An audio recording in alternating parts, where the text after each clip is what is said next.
3. Olá, pessoal, bem-vindos ao programa Despertos. Vocês estão entrando num universo onde o normal é ser desperto. Bom, eu sou Cris de Pascoal e hoje estamos aqui com Maria C. Pereda, ou MC Pereda, aí como é conhecida no mundo literário, autora da trilogia O Sol Negro. E hoje nós vamos falar sobre o tema o éter, o maior segredo de todos os tempos. Tudo bem, Maria? Como vai você? Tudo bem, Cris? Tudo bem, pessoal? Esse assunto praticamente uma destrinchada do tema anterior, né? Que nós estávamos falando sobre magia. E para não juntar tudo num programa só e ficar pesado, na verdade nós desagregamos uma informação que tem tudo a ver, né, com o mundo da magia, que é o mundo da ciência e tecnologia atual. Mas agora vamos então falar de uma maneira diferente.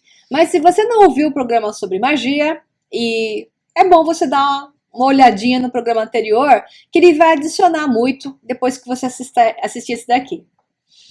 Vamos lá.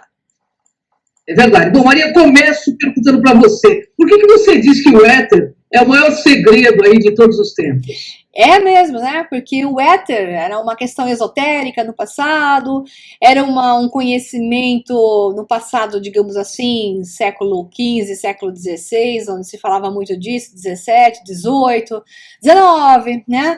Quando começaram a tentar retomar esse conhecimento, e foi uma coisa que viveu-se com isso, a civilização anterior à nossa, que eram os Atlantes, eles usavam a energia do éter como energia livre no planeta e também para processos de cura, porque o éter é um estado neutro e deixa a pessoa em condição perfeita de saúde, deixando até viver muitas centenas de anos. Não é à toa que na história, né, digamos, mítica até, existe o relato daqueles seres que viveram tantos e tantos anos, e está ligado também à questão do éter, que deixa, digamos assim, o nosso equilíbrio perfeito físico. Então o que acontece com o éter, que é o maior segredo, é que nos foi suprimida essa informação, e toda vez que alguém redescobre, porque isso já fez parte do nosso passado, toda vez que um cientista ou grupos de cientistas redescobrem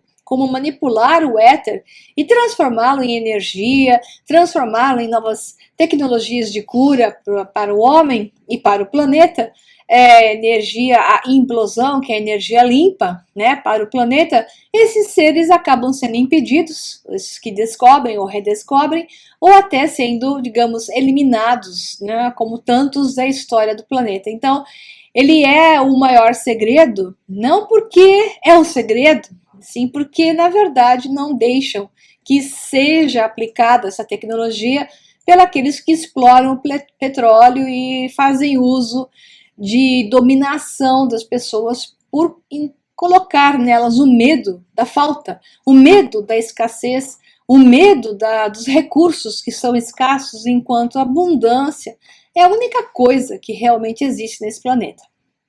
Maria, como que se entende o éter do ponto de vista esotérico?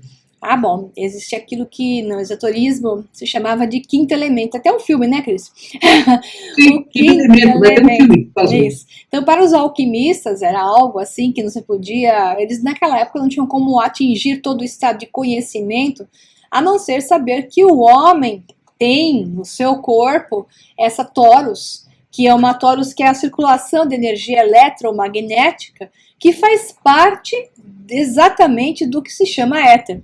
Então, para os alquimistas, esse quinto elemento seria, ou até, digamos, o éter, como eles falavam, seria uma substância que está acima da abóbada terrestre. Muitos desenhos alquímicos colocam acima da abóbada da Terra um símbolo, né? E essa simbologia do éter está ligada também com a consciência daquele que tudo sabe, aquele que tudo vê, que vulgarmente eu poderia chamar de Deus, mas eu gosto de um termo mais amplo, então eu chamo aquele que tudo sabe, aquele que tudo vê. Então é nessa fração de energia, nessa fração que está gravado todo o conhecimento do nosso universo. Entretanto, o éter está acima disso. Então ele está nisto, do nosso lado do universo, e está até fora dessa realidade, pois sabemos que esses fluxos de éter entram na nossa realidade através do que se considera hoje, né, os buracos brancos na ciência moderna. É interessante. Então, o que nós temos? Nós temos até uma consideração alquímica e, digamos, na geometria cósmica, daquilo que se chamou até de tesseract. Então, na tesseract, que seria um hipercubo, vocês podem pesquisar como hipercubo, até a Marvel, né, utiliza o conceito dos seus filmes, seria um cubo que contém a massa do universo, a massa do éter. Então, é como se diz hoje com relação ao próton, né, que o Nassim Haramein publicou artigos recentes, onde fala que o próton contém exatamente toda a massa que é do vácuo, é o vácuo quântico ali presente, que é uma energia incomensurável presente em um próton. Imagina então a energia que estaria presente no universo se a gente pode considerar que 1 centímetro quadrado seria o suficiente para alimentar a Terra como um todo, de tamanha energia que se pode extrair pelo sistema de implosão. Então, esotericamente, parece que os antigos traziam essas informações daqueles que passavam de boca a boca o seu conhecimento, não tinha internet ainda, né? Então eles passavam o seu conhecimento de maneira velada, porque a grande maioria não tinha como saber isso, e eles falavam até de uma coisa muito curiosa, que era o vento do éter. E o vento do éter, hoje se sabe que é, na verdade, um vento iônico, digamos assim, que se considera que vem hoje da constelação de Leão, né? E esse vento iônico está ligado ao que esotericamente falavam de íon divino. Não é à toa que os judeus, até acho que isso deve vir até de outros povos anteriores a eles, né, se consideram descendentes do leão de Judá, né, aquela história do leão que é importante dentro da religião hebraica, por causa da questão de que o éter entra na Terra através da constelação do leão. Isso existe em vários artigos científicos publicados. E isso significa que o sopro de Deus entra na Terra, esotericamente falando, através da constelação do Leão. É bonitinho isso, né? Aí tem amparo científico. É muito, eu adorei, Maria. Eu gostei dessa constelação, a constelação de Leão. Maria, como é a sua definição mais atualizada ou com menos misticismos envolvidos? Como eu brinco, né? A minha definição vai ser tipo o Dr. Spock, porque eu tiro as palavras místicas, eu tiro os conceitos místicos, esotéricos em exagero e vou simplificando para deixar uma coisa mais fácil de ser compreendida. Então, o que é o éter? O éter é a matéria primordial, né, que os físicos hoje chamam até de vácuo quântico, porque eles até têm vergonha de falar éter, não sei porquê, então eles preferem chamar de vácuo, né? Eu chamo assim, o éter, ou aéter, quem for pesquisar com T-H-E-R, o aéter, é a matéria primordial, ele não é um sólido, ele não é um líquido, ele não é um gasoso, não é um gás, ele não é sólido, líquido nem gasoso, ele é um outro estado da matéria, né? Esse outro estado é um fluido que se encontra antes de um processo subatômico. Então, é aquilo que está antes de qualquer coisa e que dele deriva. Então, nele está também aquilo que se chama matéria escura. Nele está também aquilo que deriva, se chama de energia escura, né? Hoje em dia se chamam esses aspectos, mas o éter está ainda antes de tudo isso, né? Então, ele é como um fluido que se encontra nesse estado primário, né, e que existe na fonte da criação. Então, podemos dizer que o éter surge de uma fagulha com a qual vai gerar a partícula subatômica e que depois vai se tornar uma partícula atômica e depois vai ganhando carga e gera uma massa de diferentes densidades. Então, A parte magnética do éter, né, é aquela que ativa até a nossa glândula pineal, é uma parte muito importante. Então, o éter é o fluido no qual também nós expandimos a nossa consciência e no qual o que se chama hoje de energia escalar, né, voa o nosso pensamento, vai através da energia escalar, conforme falam os físicos atuais e neurocientistas que pesquisam a transmissão de ideias de grupos a centenas até milhares de quilômetros de distância. Eles dizem que existe uma coisa que tem uma velocidade acima da velocidade da luz, e que é essa energia escalar. E essa energia escalar, ela não é transferida através da luz. Não é o sistema da matriz de espaço-tempo tradicional nossa, que precisa de luz para poder ser, digamos, mensurada. Ela vai através desse outro fluido, que nada tem a ver com a luz, que é o fluido que eles chamam de vácuo, né?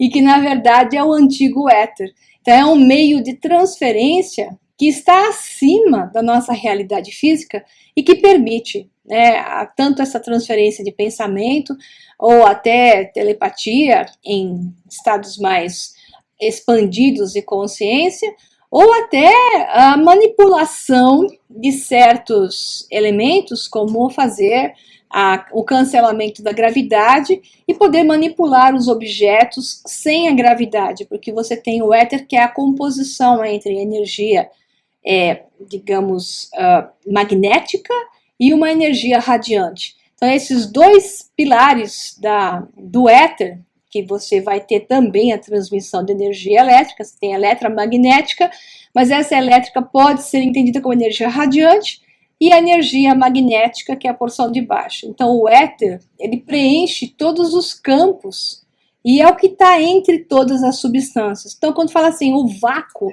não existe vácuo, existe o éter sempre. Então, quando um objeto está suspenso, o pessoal fala, está suspenso no ar. Não, na verdade, ele está suspenso no éter. Essa é uma longa discussão, né? Como quando você vê os discos voadores não estão suspensos no ar, eles estão suspensos no éter. O corpo do homem está envolvido nesse éter, né? Que é uma torus que circula, né? Nós temos o nosso lado esquerdo, que é o magnético, o lado direito, que é o elétrico. Então a gente atrai a energia ou padrões que nós queremos com a esquerda e mandamos energia com a direita. Existe a energia radiante, que pode ser emitida, por isso que a gente vê nos filmes o pessoal fazendo assim, né? E a gente sabe que o pessoal que é especialista em artes marciais, principalmente os do Aikido, mas não só, mas os de Aikido lidam muito com o Ki, né? O Ki é o Chi, que também pode ser chamado de várias outras formas, que nada mais é que a manipulação do éter. Então, na região dos pés, nós temos a entrada magnética da nossa torus. Então, nos pés está a entrada magnética. A 2 centímetros abaixo do umbigo, nós temos o cinturão magnético, onde nós temos os anéis magnéticos. Então, quem já gosta, né, da grande fraternidade branca e gosta de estudar com escolas que se chamam de escolas ligadas à sabedoria da grande fraternidade branca, sabe que Saint Germain falava do cinturão magnético ao redor do umbigo. É interessante que há muitos anos atrás, quando eu estudava essas coisas, eu falei, nossa, que legal, cinturão magnético, mas o que é isso, né? E cinturão magnético exatamente são esses anéis magnéticos que estão em volta da nossa cintura, 2 centímetros abaixo do nosso umbigo. Então, em direção ao nosso tórax como um todo, ao longo da nossa coluna vertebral, nós temos um sistema de fluido etérico neutro, nem polaridade positiva, nem polaridade negativa. Já na altura da cabeça para cima, nós temos a parte radiante. Então, a energia se torna energia radiante. É uma expansão de luz Por isso que algumas pessoas, quando entram em estados meditativos, elas, com os olhos fechados, elas veem o farol, né? Eu sou uma delas, que vê um farol de luz enorme, com o olho fechado, às vezes eu falo assim, dá para ter um óculos de sol, ou sei lá, porque é uma luz tão intensa que não dá para ficar. Eu falo, poxa, como é que faz com o olho fechado uma luz dessas? Eu quero dormir, eu falo, dá para apagar a luz, né?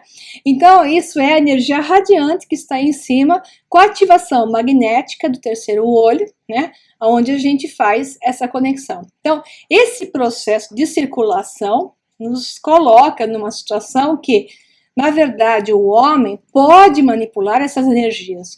E o pessoal do Aikido prova, né, que tanto que o mestre do Aikido, ele se trava no abdômen, né, ele concentra o Ki nesses anéis magnéticos do abdômen, e quando a pessoa, no treinamento, vai tocar o mestre, antes de tocar, ele já sai para trás num choque de onda e acaba caindo no chão, típico de Aikido. E na energia radiante, eles condensam o Ki, esse mecanismo de circulação eletromagnética, né, e jogam energia radiante pela mão e realmente fazem jornal pegar fogo. E isso não é magia, isso é simplesmente a capacidade que nós temos de manipular o nosso campo eletromagnético, e isso já está provado cientificamente que realmente funciona, né? Só não o ativamos mais porque falta treinamento no homem e falta, digamos, a crença, o saber que é possível, o crer com o conhecimento, onde isso se estabelece já com um saber e se torna então esse caminho do centro, que é um conhecimento aplicado na lógica, né? Então, isso tudo é possível. Se o mestre de Aikido pode fazer, pessoas com treinamento podem fazer também. Mas eu espero que só façam quando o homem, como um todo, o ser humano, a humanidade, esteja mais evoluída para aplicá-lo de maneira correta, né? Aí sim, né, Maria? Com consciência, o impossível só vai demorar a hora de acontecer, de realizar. Nós temos a capacidade, e deixa de ter o impossível, de existir o impossível. Pois é. Bom, orgonites, William Reich, tem a ver com éter.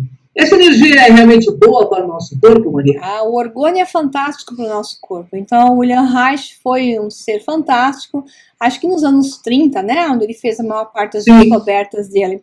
Então, o orgônio em si é eletromagnético, mas a forma como você pega, por exemplo, na caixa de William Reich, que ele fez aquela caixa onde você tinha madeira e metal, na parte interna metal, era uma caixa retangular, então ali se concentra essa energia chamada de orgônio, né?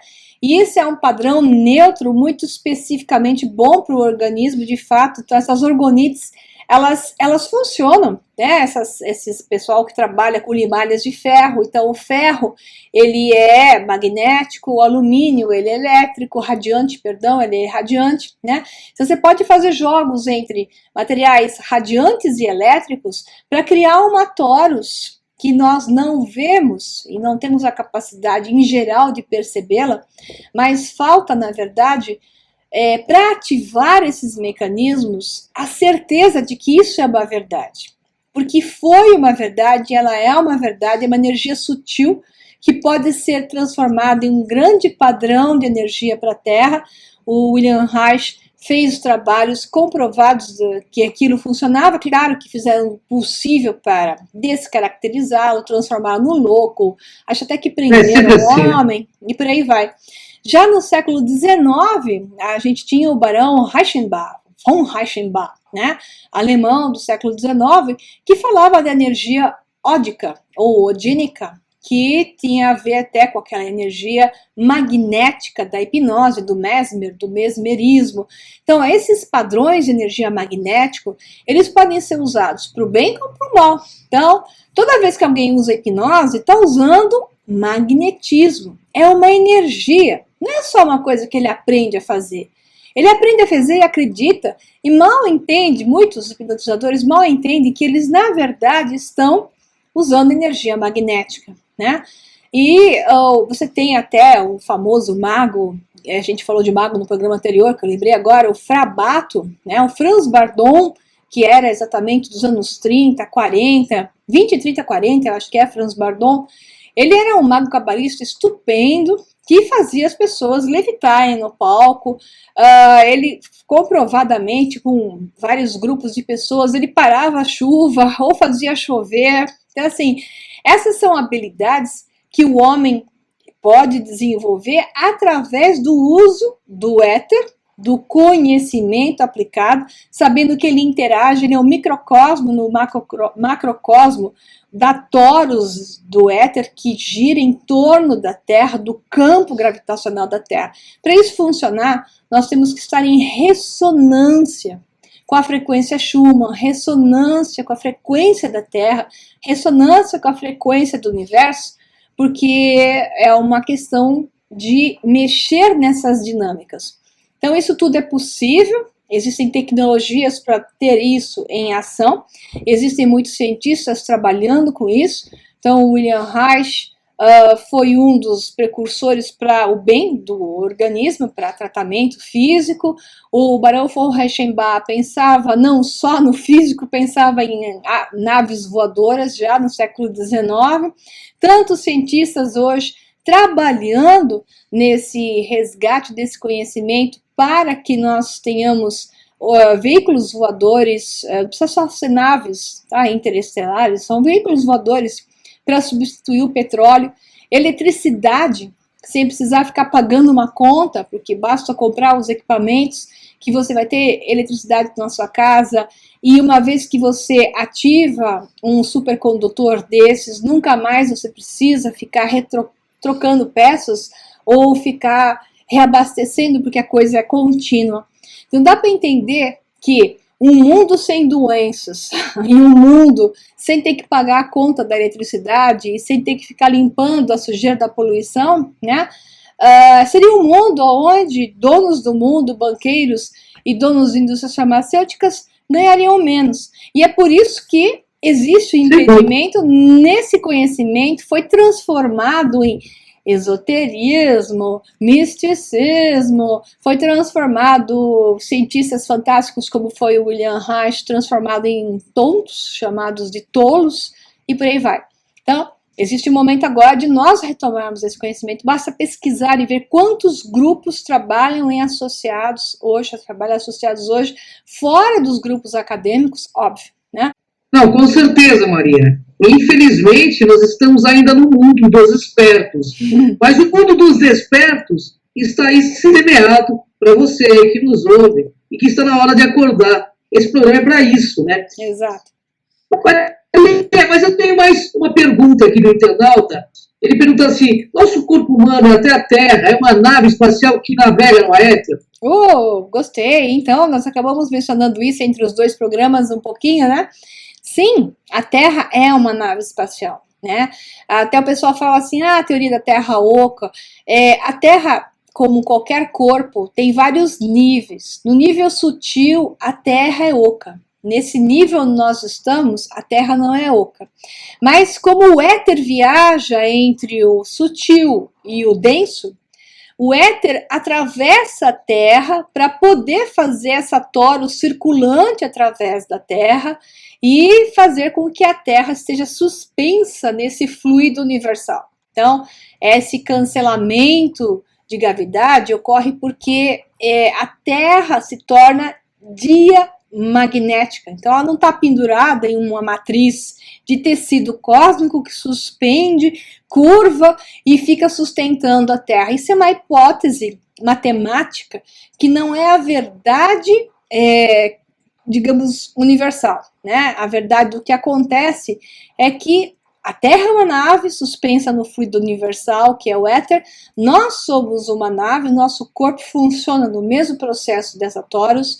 Todas as nossas células, qualquer parte viva de ser vivo funciona. Um átomo tem uma torus em volta dele, né?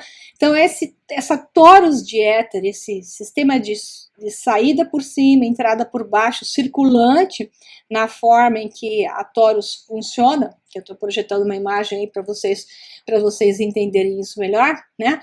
Isso é o que mantém as coisas vivas a nível de energia, sustenta no universo físico que nós acreditamos estar aí, mas que não passa de uma ilusão. né?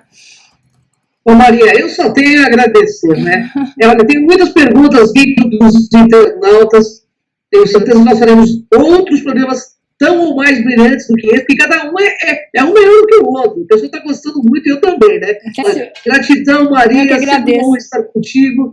E, pessoal, eu espero que você nos acompanhe na jornada. Afinal de contas, são 3 milhões aí de pessoas que estão vibrando por esse mundo dos despertos, né, Maria? E é bom a gente até falar, quem não se inscreveu nos nossos canais, no Cron TV, que eu estou escrevendo aí embaixo para vocês verem e localizarem no YouTube. Então, no Cron TV do YouTube, que é o canal da Cris de Pascoal e da Cátia de Gaia, ou no meu canal do YouTube, que é O Sol Negro 11, nós postamos esses programas nos 2 canais. É verdade, são 2 programas por semana, né, Maria? Bastante coisa. O pessoal está aqui 3, porque já estava vendo, pessoal 2. Eu tenho que falar com a Maria, porque eu sei que a Maria é uma pessoa muito ocupada. Mas, Maria, gratidão. Honra. Eu que agradeço. Um abração para vocês, nessas pílulas não tão pequenas assim, mas onde eu tento falar facinho para vocês entenderem. Às vezes até me enrolo tentando falar fácil, mas eu chego lá. Um abraço para vocês. Até a próxima. Oi. Diga.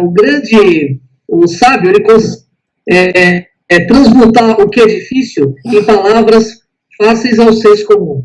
Fazemos e a grande massa aí está sendo despertada. Gratidão. Beleza, um abração. Até o próximo Despertos. Vem com a gente. É isso aí. Tchau, tchau.